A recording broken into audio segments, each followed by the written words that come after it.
Bom, como é que se obtém raio-x, né? A obtenção do raio-x? Ela é feita de algumas maneiras. Uma delas, uma possibilidade, é usar fontes radioativas artificiais, certo? A gente pega elementos químicos, isótopos de algum elemento químico, né? Não precisa pegar um elemento radioativo lá, né? Até pode também, pode pegar um elemento que é radioativo. Mas a gente pode pegar até um isótopo de algum elemento e esse isótopo ele sofre uma como é que a gente chama? Um decaimento, né? Para se ajustar, digamos assim, ao tamanho do núcleo. O núcleo não está, como é que eu vou dizer? A estrutura nuclear não está tão, como é que eu vou dizer? Tão estável, né? E aí ele sofre um decaimentozinho, né? E aí libera esses raios-x. Eu peguei um exemplo para mostrar isso. Ou a gente faz um bombardeamento de um alvo metálico por elétrons de alta energia. E é essa aqui é a que a gente vai usar nos aparelhos. A maior parte dos aparelhos vão usar esse jeito aqui, tá? E principalmente esse aparelho que eu vou dar mais um enfoque lá, que é o que a gente tem lá no campus. O raio-x é gerado com isso aqui. Na real, isso aqui é uma lâmpada, tá? É uma lâmpada que faz esse negócio aqui. Ela bombardeia um alvo metálico com elétrons. Vou explicar isso aqui também, mais adiante. Depois, uma outra possibilidade é a exposição de uma substância a um feixe primário de raio-x, então tu já gerou raio-x, e esse raio-x vai bater numa substância e vai gerar um outro raio-x, entenderam? Aqui já é uma possibilidade que eu não existe, né? Mas eu até não sei dizer para vocês em qual aparelho que é usado desse jeito aqui, tá? É um raio-x que foi jogado em outra matéria para gerar um segundo raio-x. É uma possibilidade também. E a última possibilidade, eu também vou comentar um pouco dela, é o uso de fontes de radiação síncrotron. São radiações de raio-x também, só que ela tem uma alta intensidade, né? E a natureza colimada, quer dizer que aquilo é bem focado, assim, dos feixes, né? Provenientes desse tipo de radiação, levam a aplicação, né? Ela pode ser aplicada a vários outros tipos de raio-x, né? Entenderam? Então, como é que eu vou dizer para vocês? Até acho que eu vou deixar para me atrapalhei aqui. Vou deixar para entrar com mais detalhes quando eu falar dela, tá? Então, por enquanto, marquem o uso de radiação síncrotron. Acho que eu até nem deveria ter entrado em mais detalhes aqui, certo? Vamos lá, vamos adiante. Deixa eu ir aqui. Bom, primeiro, agora eu vou falar um pouquinho dessas fontes de radiação, né? Eu disse que uma das possibilidades de gerar radiação é usar elementos que... Aqui, ó, essa primeira aqui, ó, uso de fontes radioativas, né? Então aqui eu vou mostrar para vocês o que seriam essas fontes radioativas. Então aqui eu peguei um desenho aqui que é um desenho de alguns átomos, né? Aqui o símbolozinho, a esferazinha rosinha, um próton, né? Simbolizando um próton, a esferazinha azul simbolizando um nêutron. Imagine um átomo de hidrogênio, ele só tem um próton no núcleo. O hélio, por exemplo, né? Ele tem 2 prótons e 2 nêutrons. O lítio já tem o número atômico dele é 3, né? E ele tem... Alguns lítios têm 3, outros lítios têm 4 nêutrons, né?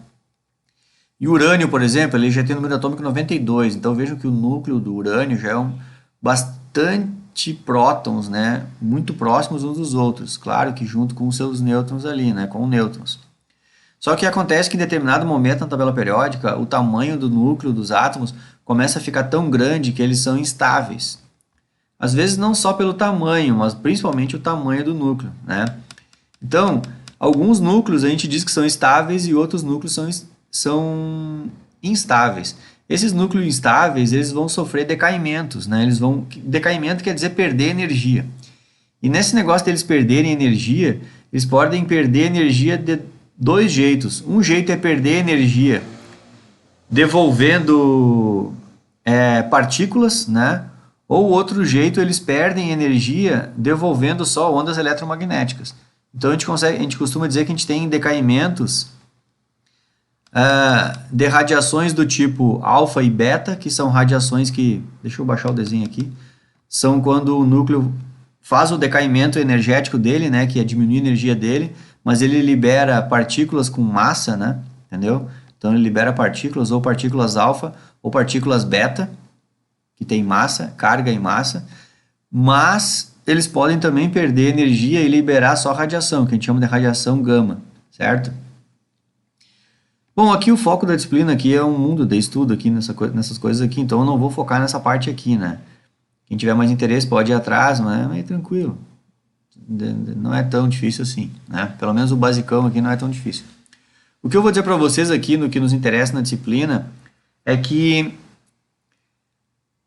há uma coisa que esse desenho não está completo, é que esses decaimentos beta aqui, ó, nem sempre, não são só essas duas possibilidades. Existe uma possibilidade que é exatamente a que eu vou mostrar agora, que é um decaimento do tipo beta, mas ele é diferente. Não é eliminar uma partícula negativa, né, ou uma partícula positiva, que seria o próton. Aqui então a gente tem o pósitron aqui, né, uma partezinha lá do próton, e aqui o beta menos, que é bem dizer o elétron já, né. Aqui não. Aqui eu peguei uns exemplos, né, de alguns elementos químicos que são usados como fonte radioativa, e aí aqui peguei alguns, né, ó, vejam que 2 são isótopos de elementos até comuns para a gente, como ferro e cádmio, e 2 são elementos radioativos mesmo, né, plutônio e amércio, né. É amércio, né, agora não tenho certeza. Tá aqui, americio, tinha falado errado mesmo, americio, certo?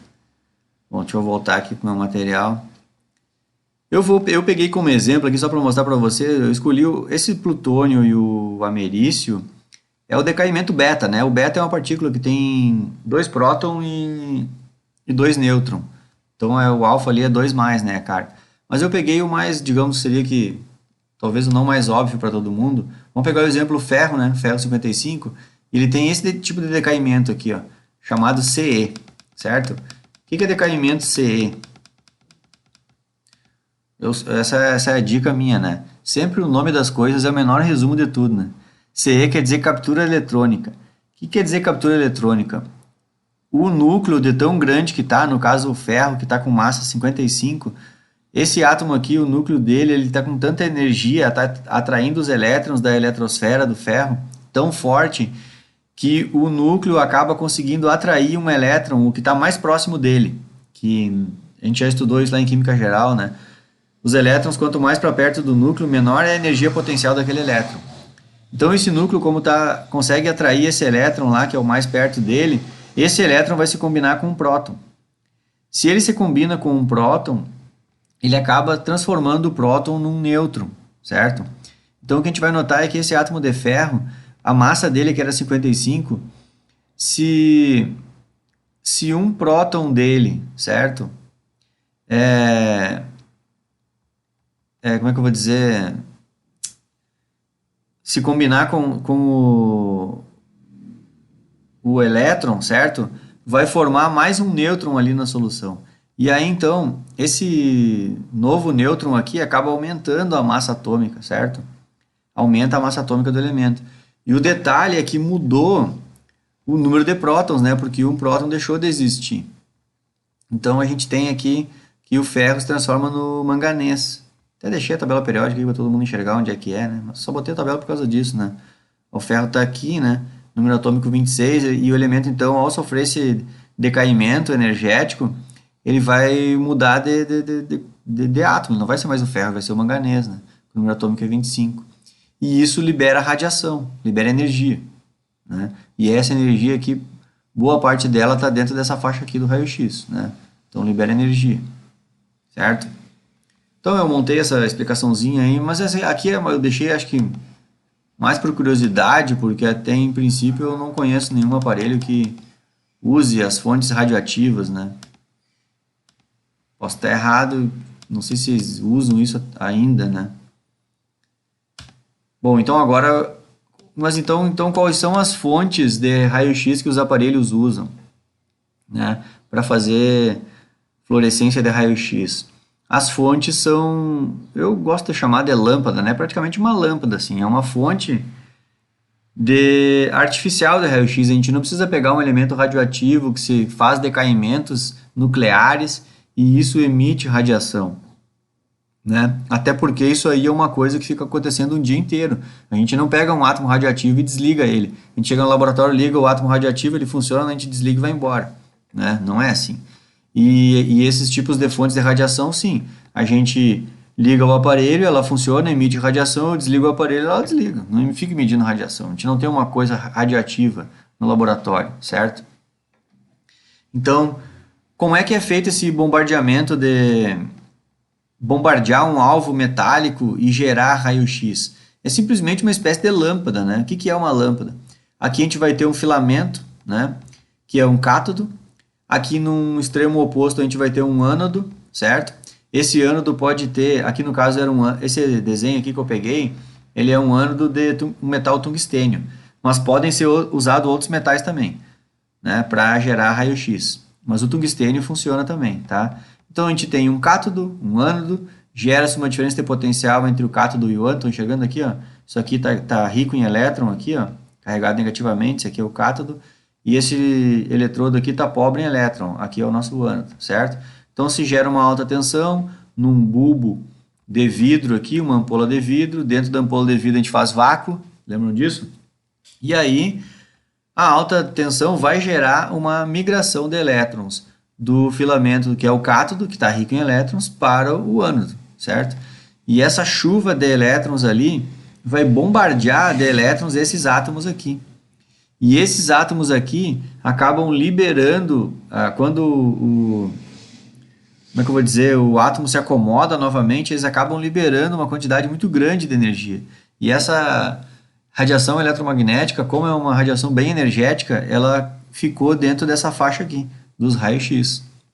Então é isso, a gente produz os raios-x com esse aparato aqui. Eu tenho aqui embaixo, eu não quis, é que não está muito boa a resolução, né? Mas eu tenho aqui embaixo uma imagem, se eu não me engano eu peguei do SCUG. O meu SCUG nem está aqui comigo para mim ter certeza, né? O meu SCUG está lá no campus. Né? Mas aqui, ó, eu acho que foi eu mesmo escaneei isso aqui, eu acho que não me lembro como é que eu fiz. Mas isso aqui é uma imagem, acho que até do SCUG, e ela tá melhor, ela não tá tão boa o desenho, né? Mas ela tem mais detalhes, né? É como é esse tipo de lâmpada aí, ó. Então aqui a gente tem o nosso, não sei se vocês querem que eu, não sei se eu deixo os dois juntos. Vamos ver que dá para aumentar ao máximo a tela aqui. Só para fazer uma relação dos dois desenhos, só para ficar bem claro que é a mesma coisa, né? O nosso cátodo está aqui, certo? Né? E aí esse cátodo aqui, deixa eu ver se aqui está dizendo aqui. Tá, tudo bem, mas aqui dá para ver que os elétrons estão migrando para lá, né? Então esse aqui é o cátodo mesmo, certo? Então aqui é o cátodo. Aqui é o nosso, aqui está dito que é o ânodo, né? Só não achei onde está dito que é o cátodo aqui. Tá, mas aqui é o cátodo, certo? Então esse aqui é o cátodo, os elétrons migram lá, vão bater no ânodo. Esse desenho está mais completo, porque aqui está dito que também pode ser o molibdênio. E esse aparelho que a gente trabalha lá, a lâmpadazinha lá, ela é com molibdênio aqui, certo? O gerador de raio-x, né? Boa parte dos geradores usam molibdênio. E aqui tem vácuo aqui dentro, e esse é o processo. Então esse processo aqui, os elétrons vão lá, vão fazer com que esses metais aqui, ao serem bombardeados por elétrons, né, eles emitam radiação, quando eles voltam a se acomodar energeticamente, radiação na região do raio-x.